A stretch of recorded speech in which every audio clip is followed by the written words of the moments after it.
commence notre travail au sein de l'agence, donc collaborateurs et moi-même.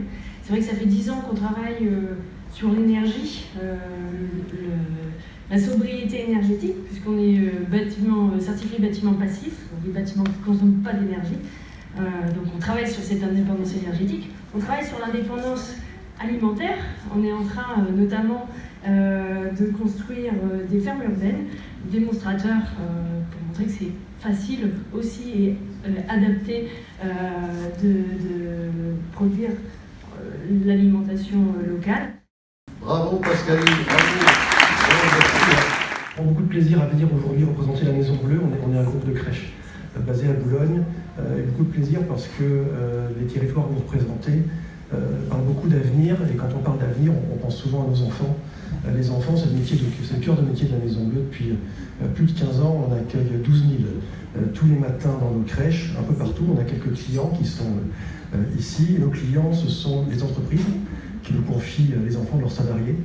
Donc si vous n'êtes pas encore client, n'hésitez pas à venir nous voir. Ce sont les collectivités qui nous confient aussi les enfants de leurs agents. On a beaucoup de collectivités qui font appel à nous dans le déploiement de leur politique sociale. Et ce sont principalement, et depuis 20 ans, c'est le cœur de métier du groupe, c'est son origine, des collectivités qui nous délèguent le déploiement de leur politique petite enfance. La ville de Saint-Étienne a perdu 50 000 habitants en 50 ans. Donc en arrivant en 2014, après ce diagnostic, on a pris la décision de mettre en place une stratégie sur 3 axes.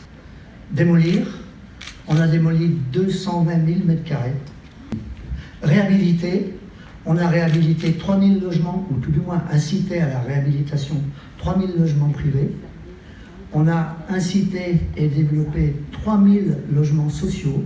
Construire autrement, vous savez qu'on est une ville design UNESCO. Donc dans toutes les nouvelles constructions qu'on a fait cette fois-ci dans le privé, on a cherché, dans le cadre de nos appels à projets, des promoteurs qui avaient une caractéristique, c'était effectivement une approche design. On est reparti dans le qualitatif, notamment dans la rénovation, et on est arrivé à faire des choses assez extraordinaires. On se retrouve aujourd'hui avec une nouvelle attractivité de cœur de ville, 4 000 habitants gagnés en 5 ans, 10 000 étudiants, on est passé de 20 000 à 30 000 étudiants. S'il y a longtemps que vous n'êtes pas venu à Saint-Étienne, revenez, vous ne reconnaîtrez plus. Voilà, merci. Notre premier travail, c'est faire en sorte que nos villes ne soient pas enclavées. C'était le cas pour Monceau-les-Mines, construction d'une route, Centre Europe Atlantique et ligne TGV. Donc là, on crée l'infrastructure. Néanmoins, le travail n'est pas là. Les friches industrielles en centre-ville se forment et nous avons une grande difficulté à retrouver de la population. Et là, quand nous sommes élus en 2014, nous nous disons il faut qu'on y arrive, il faut que nos friches industrielles de centre-ville, je parle là de l'usine Loison, une usine de pantoufles, nous puissions la transformer en logement. Pas en logement social, en logement accession à la propriété.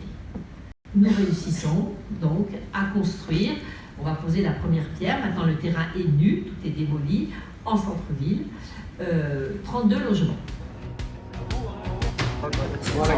Tes victoires flottent toujours plus haut.